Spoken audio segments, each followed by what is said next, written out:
So game companies have been trying to sell games based on their looks for a while now. I mean, it makes sense. Video games are a visual medium. If you think something looks cool, you're more likely to cop it. However, ever since games went HD in the 7th gen, there's been this obsession of trying to make games as photorealistic as possible, sometimes to the detriment of interesting gameplay. The 7th gen had a lot of bangers, but it's also an era that had a buttload of formulaic games coasting on their pretty graphics. By the time the 8th gen rolled around, this had become so commonplace that you'd be hard fought to find a AAA game that had a unique art style. Microsoft and Sony being the prime suspects of pushing this shit, as they thought they could get people to buy their latest consoles by pushing games that showed off their visual capabilities and not much else. Enter Ryse Son of Rome and The Order 1886, two games made exclusively for the Xbox One and PlayStation 4 respectively. Despite being some of the most visually impressive games at the time, they failed to do the numbers and they failed to impress a lot of people. And the reason for that goes back to these games not having much going for them outside of their graphical fidelity. Reason why I wanted to talk about them both in one video.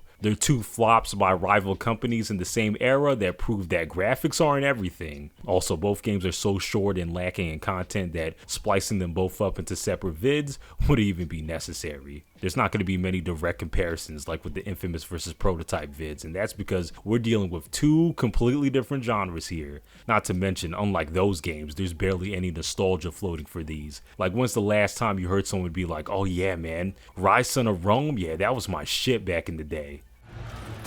York is lost. We can't stop so many. It must be the entire Britain army. Give us strength. I've never seen anything like it. Soldiers! A great battle awaits us! They are coming for us! To take everything we have, everything we love! They are determined to take it all from us! Let them come! And we will see if they can!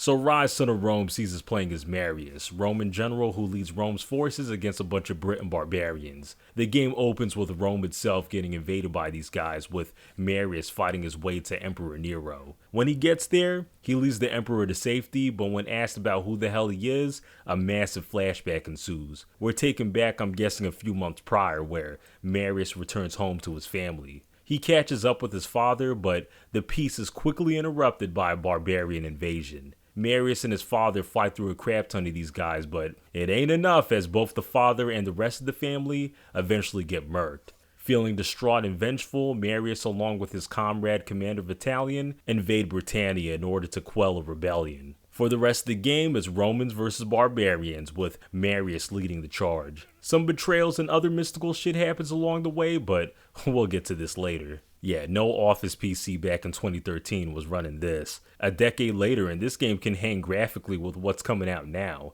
If you were to tell me that this was a new game on the market, shit, I'd believe you. The realism from the environments to the character models are all on point. This is easily the most stunning looking Rome in a video game. Not too often we get this up-close perspective of the place, and it does not disappoint. The grandiose white and red architecture, the glistening armors, the soft sunset giving everything a regal glow. Yeah, this is exactly how I envisioned this place in a video game. You can't tell me they didn't use one of those Renaissance or medieval paintings as a reference. Rome looks fantastic, but it's not just Rome. There's actually a bunch of different environments that this game goes through, from forests to shorelines to a cursed forest, all of which have some great detail. But all of this is just the in-game stuff. Where this game really wows is the cutscenes, which are just pristine. On top of some beautiful shots, that motion capture is doing wonders.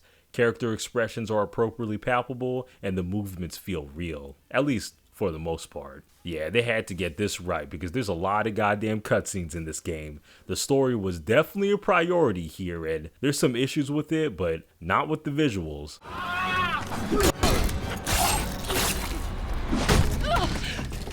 Surrender! Or I'll end your bloodline. Now! Enough!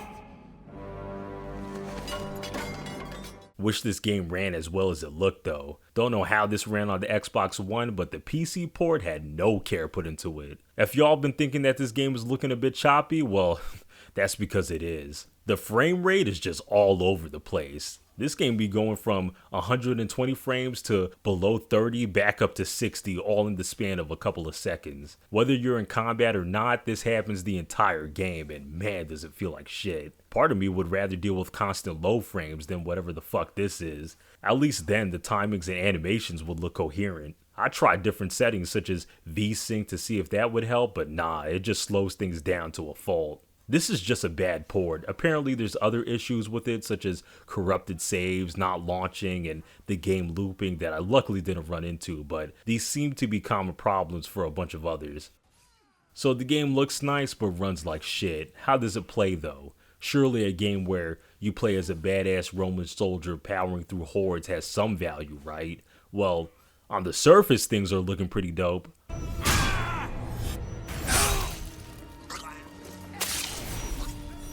So Ryse Son of Rome is all about going through linear levels and slaughtering all barbarians in your way. It takes a page out of the Batman Arkham book where the combat is built around a steady flow, which means that instead of the typical hack and slash where you're mixing and matching different combos, you have one attack that you keep mashing, a stun, and some sort of counter that you need to time correctly. The whole point is to keep the momentum up as you whittle down whole groups of enemies one by one. What sets Ryse apart from others that use this sort of combat system is that instead of a one button press finisher that you execute, you have these execution sequences where you press multiple buttons to take out guys. It's just a QTE really. Think of old God of War except the buttons you need to press not being all in your face. Looks pretty damn cool the first couple of times you do these, practically those 300 slow-mo fight scenes brought into a video game. But then you get into the end of the second stage and realize, oh, this is really it. No extra new mechanics to add some depth. It's really just mash two buttons and then QTE.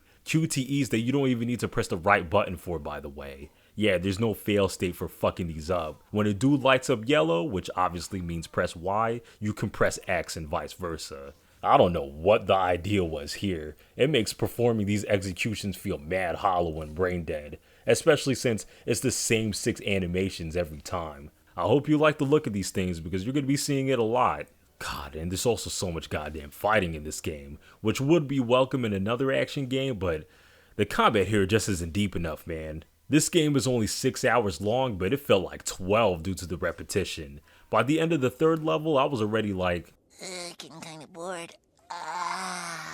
And that's because for one, there's barely any power progression. Your toolkit from level 1 is exactly the same in the final level. Only thing to look forward to is XP points to dump into these skill upgrades that are pretty negligible, like whoop-de-fucking-do a 2% XP gain after defeating an enemy. Yeah, I'm noticeably stronger now. Not that getting more powerful is even necessary since the enemies don't change much either. There's not much in terms of enemy variety. You got regular barbarians, shield guys, dual wielders, and big guys. That's about it. And all of these guys, except the big guys, are defeated the same way of just parrying, slash, shield bash, and then execute. The only time in this game where I actually had to try another strat is during the Return to Rome level where the game has these shield dudes charging you all of a sudden. God, even when it comes to the range weapons, this game doesn't even trust you to manually aim them. I don't know why the fuck this game is telling me objectives as if every task isn't just killing barbarians anyway. Every so often, we do get some sort of break from the monotonous combat for these phalanx formations. Barbarians rain down arrows on you and your men have to slowly dredge forward with your shields up and time your javelin throws right. And just like everything else in this game, it's cool at first, but after the 5th time, it becomes whatever. These moments where you order your men around kind of piss me off because it hints at a much more interesting game. Like,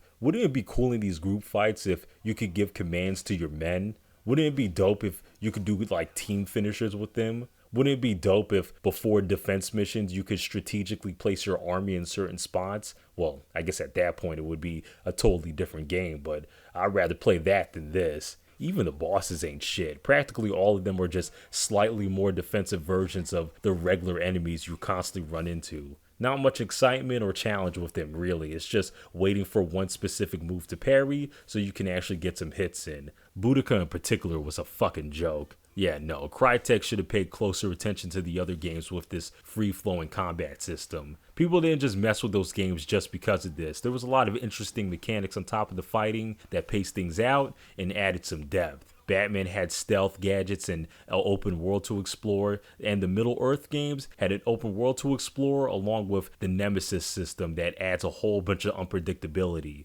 This game has nothing. It feels like a long-ass tech demo. It feels like 90% of the development went into the graphics. Apparently this game was originally supposed to be a Kinect game, so maybe that's why it's so bare bones. Either way, as a game, I did not give a shit about this.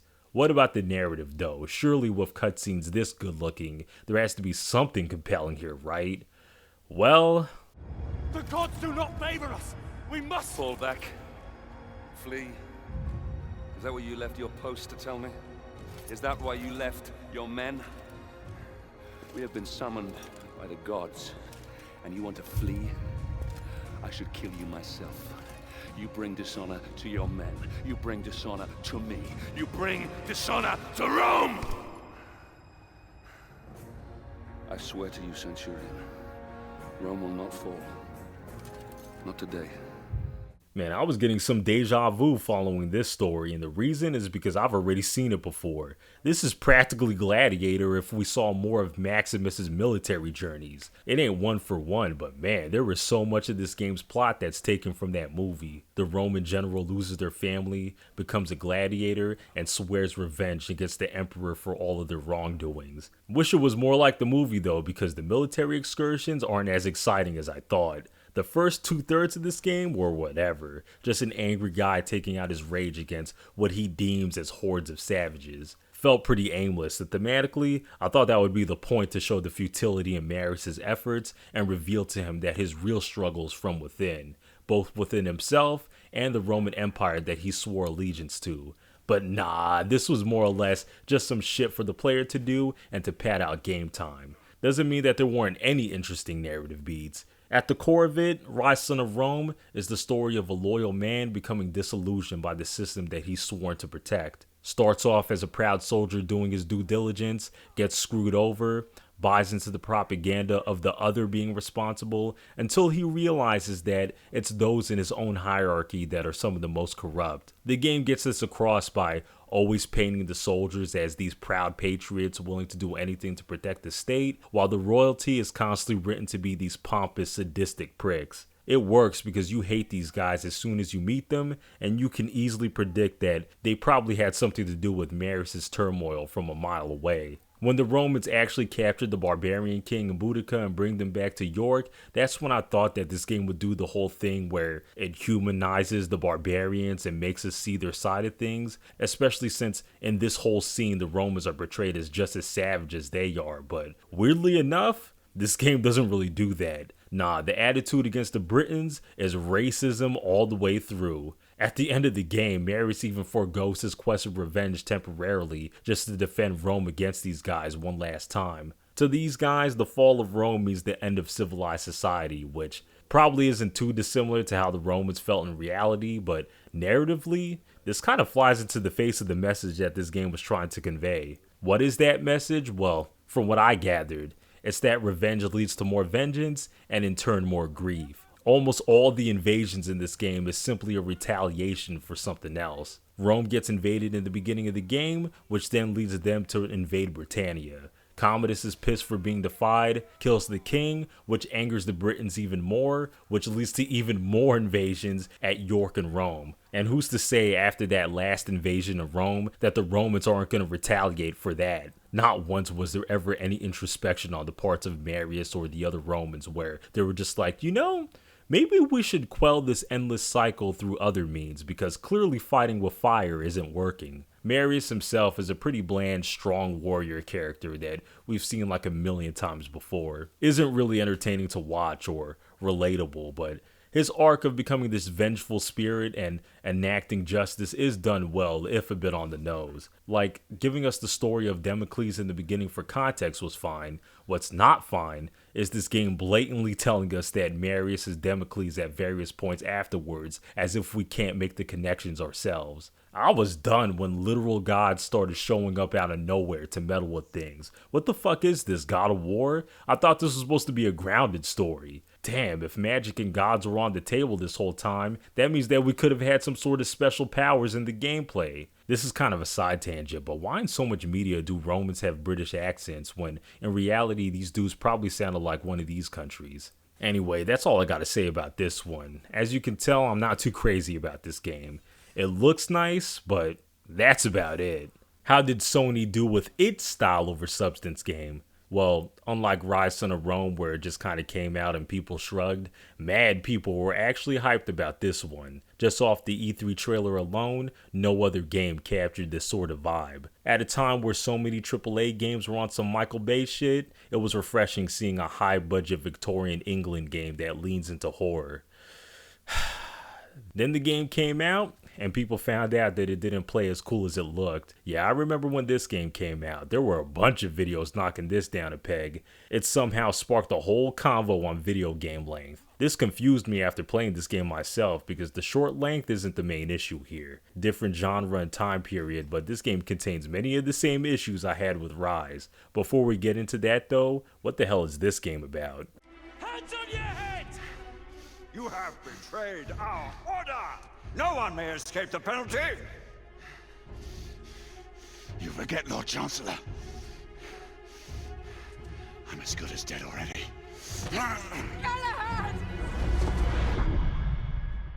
So the Order 1886 takes place in an alternative London in 1886, where an order of knights keep the city safe from half-breeds, aka Lycans. We play as one of these knights in Sir Grey Galahad, veteran of the Round Table, who along with some other knights investigates some weird shit that's been going down in rebel-controlled parts of the city. As the game progresses, Galahad unravels a crazy conspiracy involving the knights, the United India Company, all while fighting off some of their troops, along with rebels that may or may not be wolf people. So let's get the obvious out the way. This game looks fucking fantastic. Yeah, I know, ice cold take. Anybody with eyes can see that this game had some money thrown at it. When this game came out, it was already the best looking game on the PlayStation 4 in terms of graphical fidelity. A near decade later, and it still stands with what's coming out now. It's very apparent that there was a lot of effort into making this world feel believable. Both the streets and indoor environments have a lot packed in and are incredibly detailed. The lighting is dynamic and immediately sets a mood, whether it be comforting dimly lit rooms to sparsely lit creepy streets. Christ, if you peep some of the behind the scenes work, they even took the time to add unique texture on some of the knights' armors, as if anyone's gonna notice that shit. It's not just the hyper realism, the art direction is strong as hell, depressingly gray, dark as hell, foggy as shit. London in this game looks like a ghost town overtaken by something mystical, combined with a melancholic violin score, and yeah, the atmosphere is dense. Even during the daylight moments, you feel the despair. And all of this isn't even getting into the voice acting, which is just A1. Every performance is convincing. We scour the district in pairs. Isabeau, you and Lafayette take the high street from the south end. Galahad and I will move in from the north. Why not give the Frenchman to Galahad? Mademoiselle doubts my intentions. I promise to remain at all times the picture of chivalry. I'd prefer to have someone more experienced looking out for me. I thought you needed no looking after. Very well. You team with Galahad. Mademoiselle will perhaps one day allow me to demonstrate my skill. One day. Really, the only thing that I don't care for are the black bars that are constantly present. It's a little bit pretentious, and I think I would have preferred the extra visibility. Yeah, I know, it gives this game a cinematic look, but everything else with this game already makes it look cinematic as hell. Like, it's to the point where sometimes when this game transitions to gameplay, you barely notice.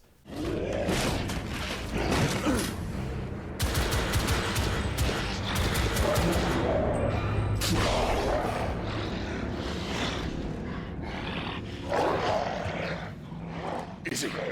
We have a problem. Also, this game being capped at 30 frames kind of blows, but other than that, I ain't got no other gripes. The overall presentation of this game kind of speaks for itself, doesn't it? What about the actual game itself?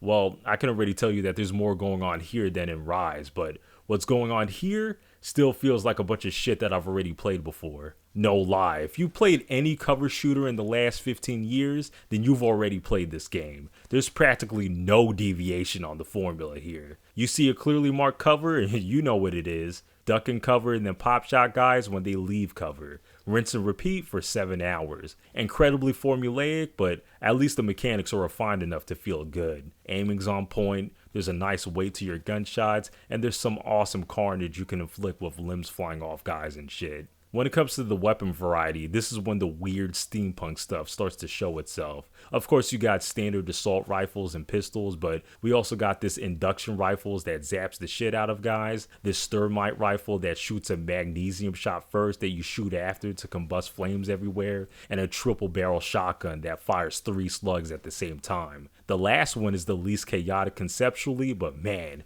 I had the most fun running and gunning with that thing. The impact is just devastating. Definitely one of the more underrated shotguns in the game.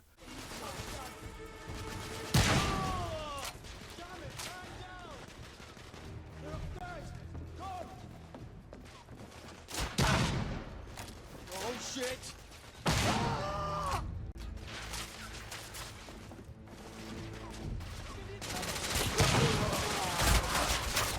Gunn is tearing us apart!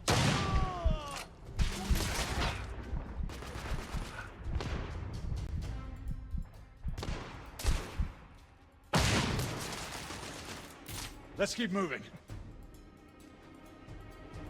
So those that haven't played this are probably a little bit confused already. You've probably been thinking, wait, aren't these guys werewolf hunters? Where the hell are the werewolves?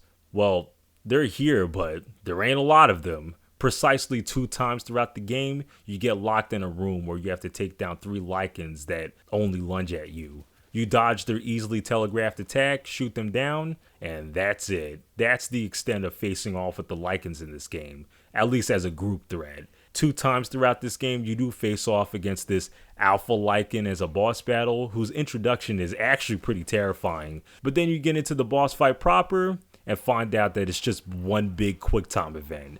No movement, no utilizing your weapons, no utilizing the environment. Just press the button the game wants you to and you win. This is so fucking lame. I can't believe they crafted this spooky setting with these big scary werewolves and just reduced them to QTEs that you barely even see. This is where a lot of the disappointment stems from. A lot of people, including myself, thought that the focus would be facing off against these things Resident Evil style with more focus on horror than action. And the reason a lot of us thought this is because not only is that what the trailers hinted at, but it would have been a more interesting game. There is no depth with what we have here. Ready at Dawn does try at certain points to pace things out and not burn the player out with constant gunfights, but unfortunately, they're paced out with all the things that I can't stand in AAA games. A bunch of slow walking and inspecting things that don't matter, forced stealth sections, pointless door-breaking minigames, and extremely linear climbing sections with no fail state. Talk about by the numbers. Only thing missing is a goddamn turn section. None of this is horrible, but it all just feels like filler. These moments where you have to inspect objects feel particularly insulting because it's not like any of these things are going to come back later for like a puzzle or something. It really does feel like it's just the game complementing itself. Yeah, it's pretty apparent early on that this game is not for us gameplay as king people, which there's nothing wrong with. I like the Uncharted games despite them all being mechanically shallow. Art and story do go a long way. The art here is obviously on point. The question is whether the story here is worth a damn. With how many damn cutscenes there are, it has to be somewhat engaging, right?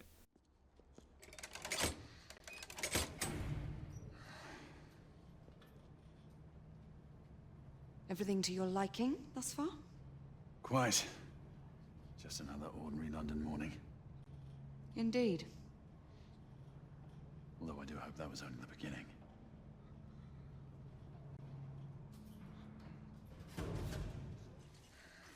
Okay, so before we get into the gripes, let me talk about the things that I like. How this game opens is already exciting with a whole prison break. It immediately gets you hooked on what this Fuhrer Bradley looking motherfucker could have possibly done to be treated this way. We go back to when things are status quo and are introduced one by one to our 4-man band here that we're going to be following for most of the game. All of them are characterized pretty strongly out the gate. Our main man Galahad is this no-nonsense veteran who values duty above all else, even if it means going behind the round table's back to get shit done. Typical renegade cop shit, except he's a knight. We have Percival, Galahad's mentor, and the grizzled leader of the group. Lafayette is the chill ladies man that provides some levity to the story, and Igraine is the young prodigy that used to be Galahad's apprentice and possible lover? They all got some good chemistry, especially with Galahad.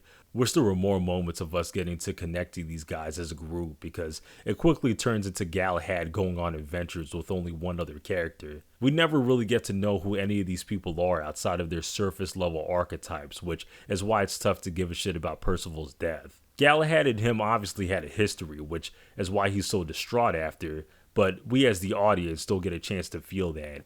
The game establishes a lot of conflicts going on in the world in the background with Knights, Rebels, United India Company, and Lycans. Reason why so much of this game's plot moves at such a slow pace in the beginning. Much of the game is just Galahad getting to the bottom of things. Shit doesn't pick up until the last fourth of this game. This is actually where there's some sort of rising tension with Galahad being on the run, Igraine hunting Galahad and feeling betrayed, Tesla being in danger, and a whole bunch of reveals. Lucan being a half-breed, Lord Hastings being Jack the Ripper and also a half-breed, the United India Company shipping vampires, and the rebels actually being right the whole time. It's a lot, and unfortunately, too much for this game to handle because there is no resolution for any of it. This game ends with you killing Lucan to a fade to black, and that's it. How the fuck does that solve anything? Lord Hastings, the guy behind everything, is still out and about. What about the Chancellor, the guy responsible for the Order and knew about all the shady shit that was happening? Is he not going to get punished for anything? What happened to the rebels? Did they escape the city? What happened to Lafayette and Igraine? How did they react to these recent developments? Are they on the side of the Order or Galahad? It's insane how many plot points they left on the table. Either they ran out of time or they were planning for a sequel because there was no way they thought that this would be a satisfying ending. This is where I can agree with the people when they say that this game is too short because there was easily another 5 hours of story to tell. I'm kind of torn though if I would want it though because gameplay wise I wouldn't want to play another 5 hours of this. I guess my final point on the story is that I think this would make a cool TV show. Oi. Come